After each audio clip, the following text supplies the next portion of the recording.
André Laban a une spécialité. Il peint sous la mer.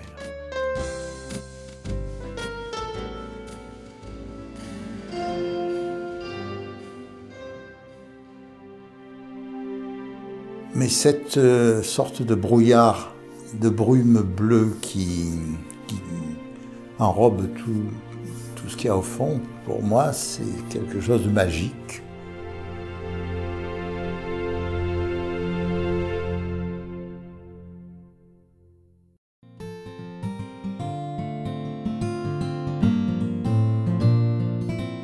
Dès sa jeunesse, André s'est pris de passion pour la peinture. La mer l'a toujours attiré, mais c'est dans la chimie qu'il poursuit ses études. En sortant de l'école de chimie de Marseille, il apprend que la Calypso, à quai dans le Vieux-Port, a besoin d'un ingénieur. Il rencontre Cousteau, qui lui propose une semaine d'essai. Et le destin a voulu que cette semaine s'étire sur 21 ans. Cousteau se doutait que cet homme trouverait la solution adéquate aux tâches les plus difficiles qu'il lui confierait. C'est ainsi qu'à la tête du bureau d'études, l'OFRS, il a étudié et fabriqué avec une petite équipe des scooters sous-marins, des appareils étanches de toutes sortes. Après un caisson pour immerger une caméra de télévision, ce fut le tour de caméra 35 mm pour le film Le Monde du Silence, qui reçut la Palme d'Or à Cannes et l'Oscar à Hollywood.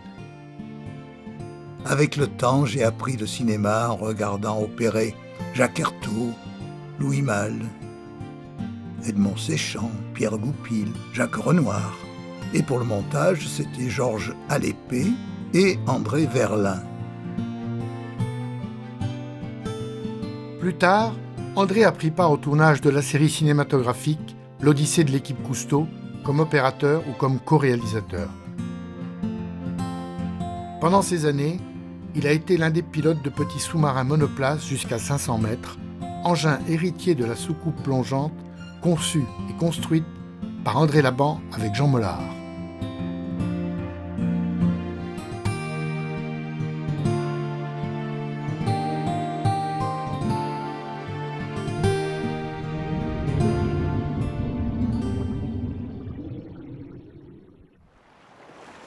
En 1965, André a participé à une expérience dangereuse et sans précédent.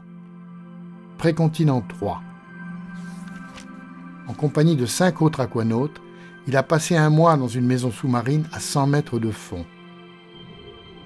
C'est là d'ailleurs qu'il est arrivé à la conclusion que seule la peinture était à même de rendre l'étonnante palette de couleurs bleues. Et bientôt, André s'est mis à peindre des tableaux sous la mer.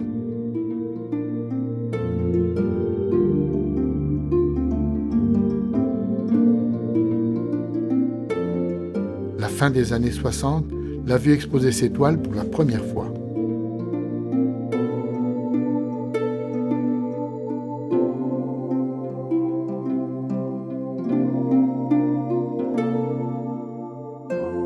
Pour André, la plus belle critique est celle d'un plongeur qui dit en regardant ses tableaux « Je me sens au fond ». À l'époque, André ne soupçonnait même pas que la peinture sous-marine deviendrait une telle passion.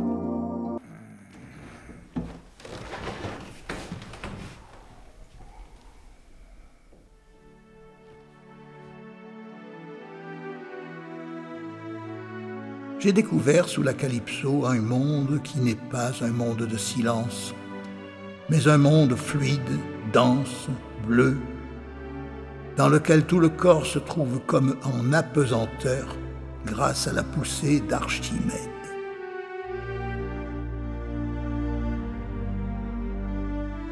C'est un monde sans horizon ni infini.